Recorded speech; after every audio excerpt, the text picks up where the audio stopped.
Welcome to my YouTube channel. कैसे हैं आप सब लोग? उम्मीद करते हैं आप सभी बहुत अच्छे होंगे और अपने बोर्ड एग्जाम की तैयारी बहुत अच्छे से कर रहे होंगे। आज की इस वीडियो में हम डिस्कस करने वाले हैं क्लास 12th केमिस्ट्री के कुछ most important 3 marks previous year questions, जो कि आपके बोर्ड एग्जाम के लिए बहुत ही ज़्यादा इंपॉर्टेंट है। तो चलिए देर न करते हुए वीडियो को शुरू करते हैं। अगर आपने मेरे चैनल को अभी तक सब्सक्राइब नहीं किया है तो मेरे चैनल को सब्सक्राइब कर लीजिए, ताकि आगे आने वाली नोटिफिकेशन सबसे पहले आपको मिल सके। तो चलिए वीडियो को शुरू करते हैं। सबसे पहला क्वेश्चन है डिफरेंस बिटवीन मोलैरिटी और मोलैलिटी। मोलैरिटी और मोलैलिटी के बीच में क्या डिफरेंस होता है, तो हम लोग पॉइंट्स के अनुसार देखते हुए चलते हैं। तो सबसे पहला पॉइंट है डेफिनेशन। मोलैरिटी का क्या डेफिनेशन होता है? The number of moles of solute which are present in 1 litre solution is called molarity. Molarity क्या होता है? जो मोल्स ऑफ सॉल्यूट होता है 1 लीटर सॉल्यूशन में, उसको हम लोग क्या बोलते हैं? मोलैरिटी बोलते हैं। और मोलैलिटी क्या होता है? Number of moles of solute which are present in 1 kg solvent. Solvent में जो सॉल्यूट का मात्रा होता है, ठीक है, मोल्स में, उसको हम लोग क्या बोलते हैं? मोलैलिटी।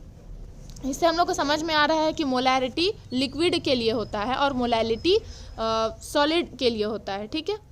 उसके बाद है इसको नोटेशन कैसे करते हैं? नोटेटेड, तो it is denoted by capital M. Molarity को कैपिटल एम से हम लोग दर्शाते हैं और it is denoted by small m, यानी कि मोलैलिटी को हम लोग स्मॉल एम से दर्शाते हैं, ठीक है। इसका यूनिट क्या होता है? तो unit of molarity is mole पर लीटर। यहाँ लीटर समझ में आ रहा है कि लिक्विड फॉर्म में होगा। और यूनिट ऑफ मोलैलिटी, मोलैलिटी का जो यूनिट होता है क्या होता है? मोल पर केजी, यानी कि ये क्या होता है? हम लोग सॉलिड फॉर्म में इसको देख सकते हैं, ठीक है। इफेक्ट ऑफ टेम्परेचर, टेम्परेचर का क्या इफेक्ट होता है मोलैरिटी में? तो molarity is dependent on temperature. Molarity temperature पर डिपेंडेंट होता है because it is affected by temperature, क्योंकि टेम्परेचर इफेक्ट करता है किसको? मोलैरिटी को। जैसे कि अगर हम लोग कोई भी सॉल्यूशन को गर्म करेंगे तो क्या होगा? उसका मात्रा घटेगा, इसलिए यहाँ पे आपका टेम्परेचर डिपेंड कर रहा है। और मोलैलिटी क्या होता है? सॉलिड सब्सटेंस होगा, तो उस पर कोई टेम्परेचर का इफेक्ट नहीं पड़ेगा, इसलिए ये क्या होता है? Independent from temperature because it is not affected by temperature, ठीक। फिर है क्वेश्चन आपका हेनरीज लॉ क्या होता है? Henry's law, the effect of pressure on the solubility of gas in liquid solvent. Effect of pressure, pressure का जो effect होता है solubility of gas in liquid solvent में, उसको हम लोग हेनरीज लॉ बोलते हैं, ठीक है। और एक और चीज़ है कि quantitative relationship between solubility of gas. Solubility of gas जो होता है उसका क्या होता है? Partial pressure of gas on the liquid surface, उसके साथ क्या होता है? रिलेशनशिप होता है, तो उसको क्या बोलते हैं हम लोग? हेनरीज लॉ, ठीक है।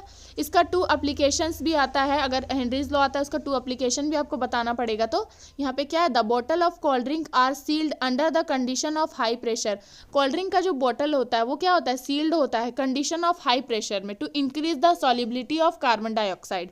कार्बन डाइऑक्साइड का जो सॉल्युबिलिटी होता है उसको इंक्रीज करने के लिए हाई प्रेशर कंडीशन में बॉटल को सील्ड कर दिया जाता है। तो ये एप्लीकेशन है इसका। उसके बाद क्या है? To increase the solubility of helium. Helium जो उसको सॉल्युबिलिटी को इंक्रीज करके ऑक्सीजन में, the mixture are formed under high pressure. ये मिक्सचर फॉर्म किया जाता है हाई प्रेशर में, ठीक है।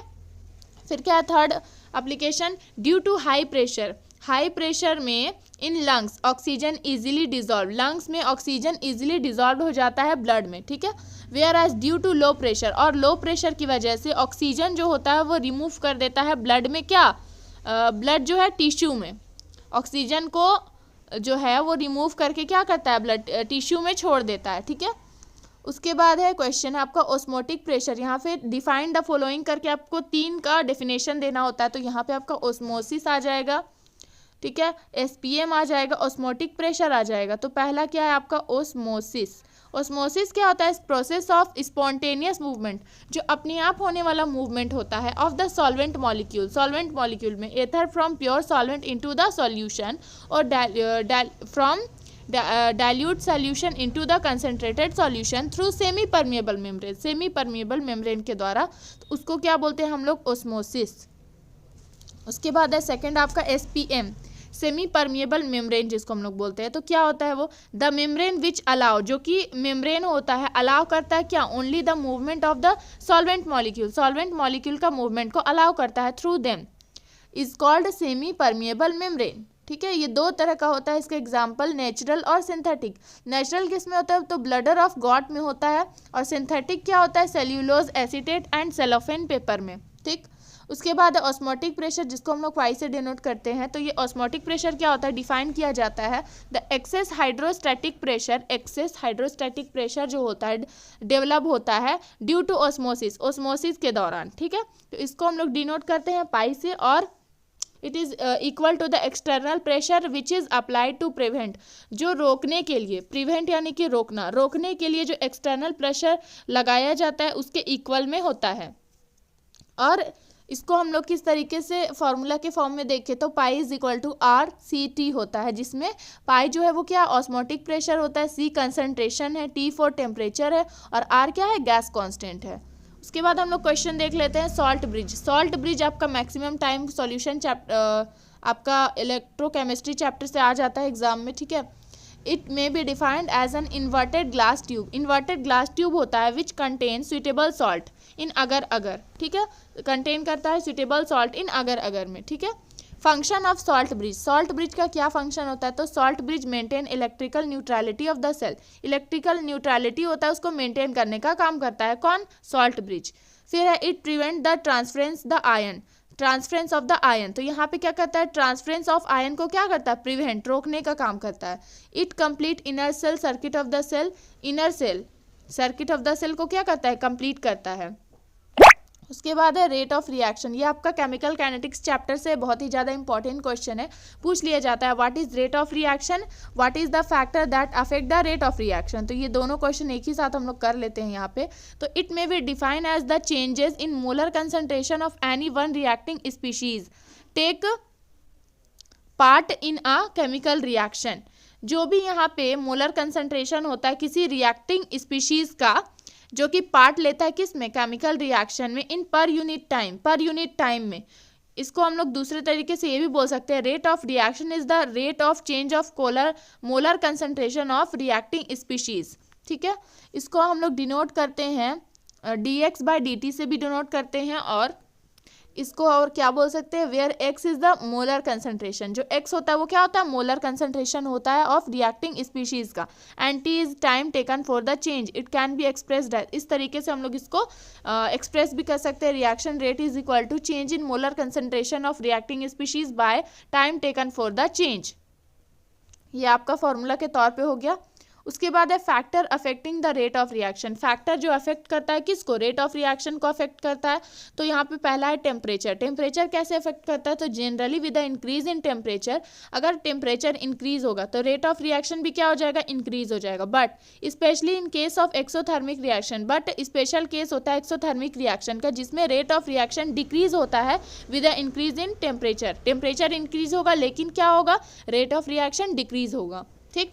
फिर है क्या, कंसंट्रेशन, कंसंट्रेशन पे कैसे डिपेंड करतेगा, तो फिर with the increase in concentration, अगर कंसंट्रेशन इंक्रीज हो रहा है ऑफ रिएक्टेंट का क्या हो रहा है, कंसंट्रेशन इंक्रीज हो रहा है, तो रेट ऑफ रिएक्शन क्या हो जाएगा, इंक्रीज हो जाएगा। फिर है presence of catalyst, presence of catalyst जो होता है वो कैसे इंपॉर्टेंट रोल प्ले करता है किसी भी रिएक्शन को अफेक्ट करने में, तो कि देखिए फैक्टर होता है कि presence of catalyst increase the rate of reaction, catalyst का जो प्रेजेंस होता है वो क्या करता है, इंक्रीज करता है रेट ऑफ रिएक्शन को। फिर क्या है, प्रेजेंस ऑफ सनलाइट, सनलाइट का प्रेजेंस और radiation, surface area, nature of reactant, reactant का जो नेचर है वो कैसा है, इस पर भी डिपेंड करता है।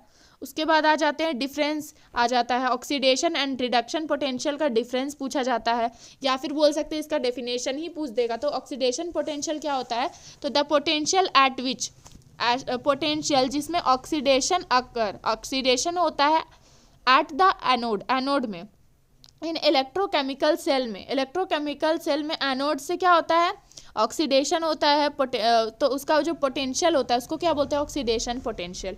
और रिडक्शन पोटेंशियल क्या होता है, पोटेंशियल, वो पोटेंशियल जो कि रिडक्शन होता है, एट विच रिडक्शन, रिडक्शन होता है किससे, तो कैथोड से होता है in an electrochemical cell, electrochemical cell में, तो उसको क्या बोलते हैं, रिडक्शन पोटेंशियल। तो ये छोटा छोटा है, इसको याद कर लीजिएगा, ठीक है। फिर क्या है, state the Kohlrausch law, write its two application, Kohlrausch law एक बार आप देख लीजिएगा, इसमें आपका डेफिनेशन भी दिया हुआ है, आपका यहाँ पे फॉर्मूला के तौर पे भी एक्सप्रेस किया हुआ है, तो इसको आप एक बार अच्छे से पढ़ लीजिएगा, कहाँ किसको कैसे डिफाइन करना है वो देख लीजिएगा।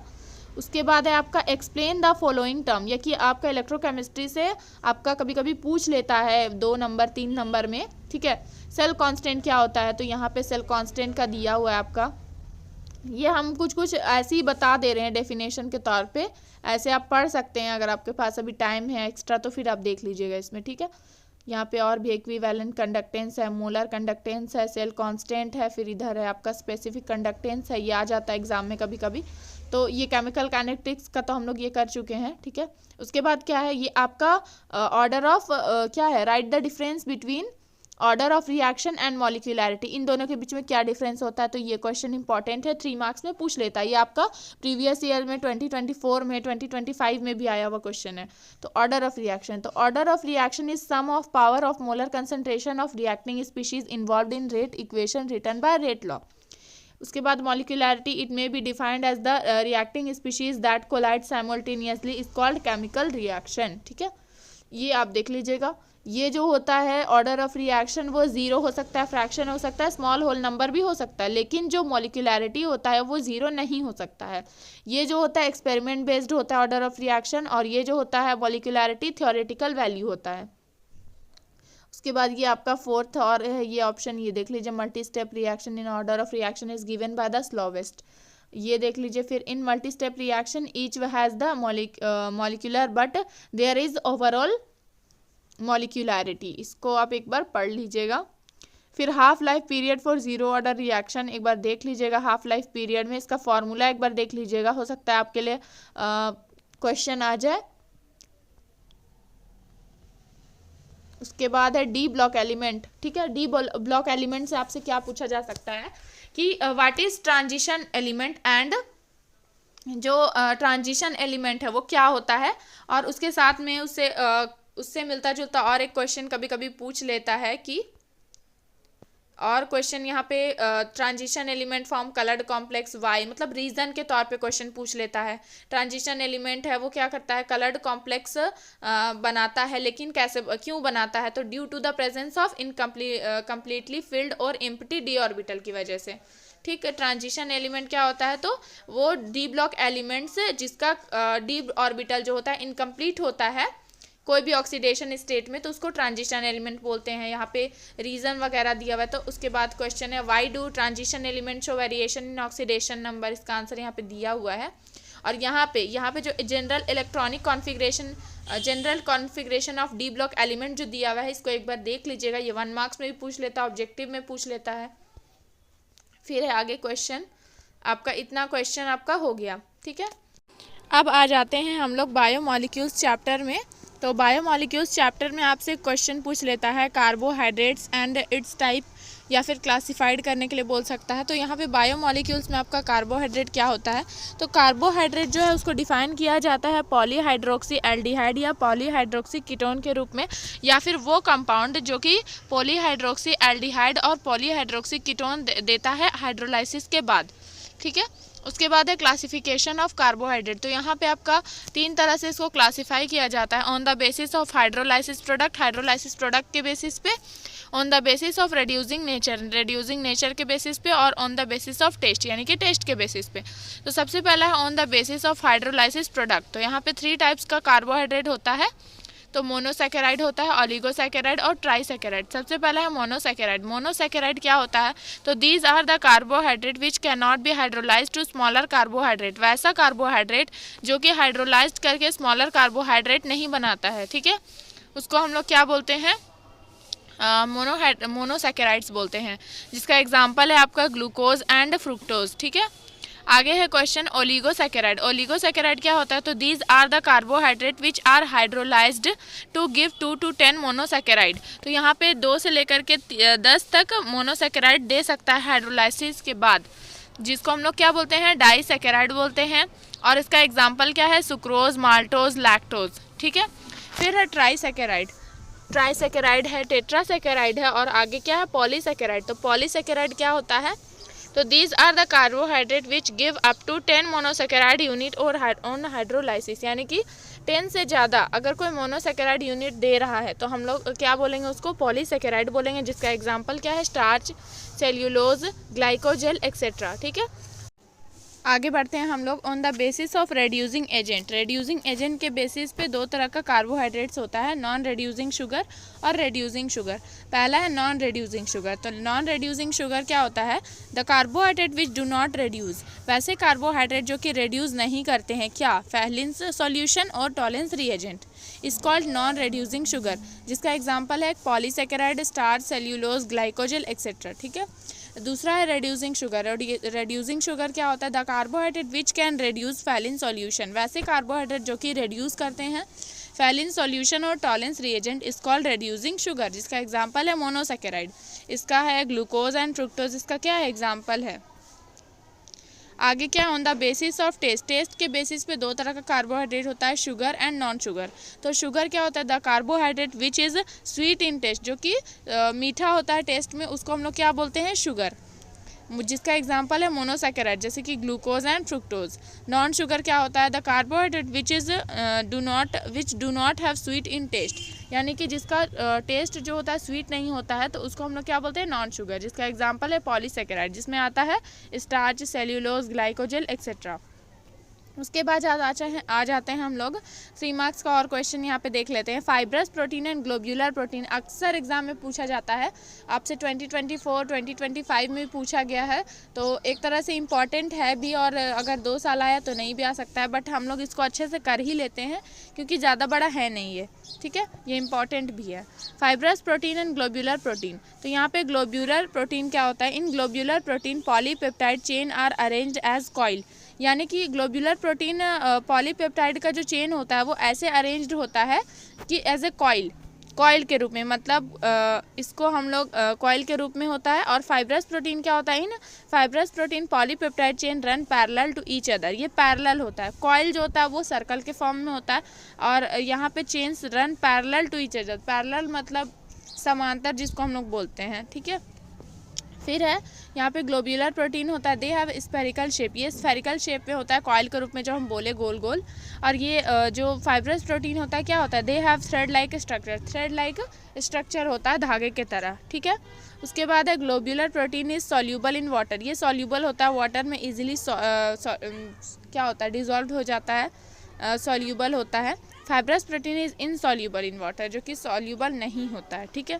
आगे क्या? Difference between RNA and DNA, ये भी आपका इंपॉर्टेंट क्वेश्चन है, डीएनए और आरएनए के बीच में क्या डिफरेंस होता है। तो यहाँ पे आप देख सकते हैं, इसका बहुत लंबा है तो आप एक बार इसको देख लीजिएगा। हम सिंपल में आपको बता दे रहे हैं 3 पॉइंट कि यहाँ पे जो डीएनए होता है वो it is a double chain polynucleotide, nucleotide का जो चेन होता है पॉलीन्यूक्लियोटाइड का वो डबल चेन होता है, और जो आरएनए होता है उसमें सिंगल चेन पॉलीन्यूक्लियोटाइड का होता है। ठीक है। फिर क्या है? डीएनए जो होता है रेप्लिकेट इटसेल्फ, ये रेप्लिकेट खुद से करता है, और ये जो होता है it can not replicate itself, ये खुद को रेप्लिकेट नहीं कर सकता है, बट फॉर्म्ड फ्रॉम डीएनए, ये डीएनए के द्वारा बनता है ट्रांसक्रिप्शन प्रोसेस के द्वारा। ठीक है। फिर क्या है? It is relatively long with high molecular mass, high molecular mass के साथ ये लंबा होता है, और जो आरएनए होता है वो शॉर्ट होता है लो मॉलिक्यूलर मास के साथ में। फिर जो डीएनए होता है उसका जेनेटिक मटेरियल किसका होता है? यूकैरियोटिक सेल्स का, और जो आरएनए होता है वो एसेंशियल होता है किसके लिए? प्लांट वायरसेस के लिए। ठीक। आगे राइट शॉर्ट नोट भी आ जाता है कभी कभी एग्जाम में 1 मार्क्स में। यहाँ पे आपका रेप्लिकेशन है, रेप्लिकेशन का हम बता चुके हैं, डीएनए से डीएनए बनता है उसको रेप्लिकेशन बोलते हैं, डीएनए से डीएनए का फॉर्मेशन जो होता है उसके प्रोसेस को। और ट्रांसक्रिप्शन जो हम अभी बताएं कि आरएनए जो है वो डीएनए के द्वारा फॉर्म किया जाता है, तो उसको प्रोसेस को ट्रांसक्रिप्शन बोलते हैं। उसके बाद है आगे लिगेंड। लिगेंड क्या होता है? लिगेंड जो होता है वो इलेक्ट्रॉन डोनर स्पीशीज़ होता है, ये पॉजिटिवली चार्ज भी हो सकता है और नेगेटिवली चार्ज भी हो सकता है। तो यहाँ पे पॉजिटिवली चार्ज जो होता है उसको कैटायनिक बोलते हैं, और नेगेटिवली चार्ज जो होता है उसको एनायनिक बोलते हैं, और न्यूट्रल स्पीशीज़ का भी होता है। ठीक। तो यहाँ पे on the basis of charge, charge के बेसिस के 3 प्रकार का होता है, तो कैटायनिक, एनायनिक एंड न्यूट्रल। उसके बाद on the basis of number of donor atom, donor atom के बेसिस पे भी इसको डिवाइड किया जाता है, जैसे कि मोनोडेंटेट और यूनिडेंटेट इसका नाम है। तो जिसका 1 डोनर एटम होता है with at least a pair of electron. ठीक है। इसका एग्जांपल यहाँ पे दिया हुआ है। उसके बाद है बाइडेंटेट और डाइडेंटेट लिगेंड। ठीक है। ये आपका इम्पॉर्टेंट क्वेश्चन है, आप इसको अच्छे से करके जाइए। ठीक है। ये आपके एग्ज़ाम के लिए बहुत ही ज़्यादा इम्पॉर्टेंट है। बाकी आप मेरे चैनल को सब्सक्राइब कर लीजिए एंड मेरे वीडियोज़ को लाइक कीजिए, शेयर कीजिए, कमेंट कीजिए and thank you very much.